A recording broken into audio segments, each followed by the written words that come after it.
જામનગર શહેરના જડેશ્વર પાર્ક વિસ્તારમાં મહાનગરપાલિકા દ્વારા દબાણ દૂર કરવાની કાર્યવાહી હાથ ધરવામાં આવી। જેએમસીની ટીમ દ્વારા કુલ 6 પ્રોપર્ટી પર ડિમોલિશનની કાર્યવાહી કરવામાં આવી, જેમાં 3 રહેણાંક મિલકતો, 2 કોમર્શિયલ મિલકતો અને 1 વંડો વાડેલ ખુલ્લા પ્લોટનો સમાવેશ થાય છે।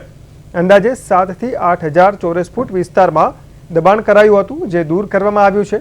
ડિમોલિશન કરાયેલી મિલકતોની અંદાજિત કિંમત રૂપિયા 3.5 કરોડ હોવાનું જાણવા મળ્યું છે।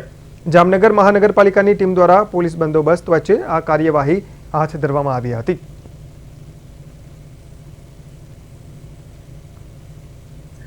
ડ્યુ પ્રોસેસ ઓફ લોના ભાગરૂપે બીપીએમસી એક્ટ 1949ની કલમ 478(1) અને 2ની નોટિસો અગાઉ પાઠવી તેમજ માનનીય મુખ્યમંત્રી શ્રી સ્વાગત કાર્યક્રમની ફરિયાદ અને માનનીય કલેક્ટર સાહેબના જે તાલુકા સ્વાગત કાર્યક્રમમાં થયેલ આદેશ મુજબ આજરોજ જામનગર મહાનગરપાલિકા અને પોલીસ વિભાગ દ્વારા આ દબાણો જે છે તે દૂર કરવાની કાર્યવાહી હાથ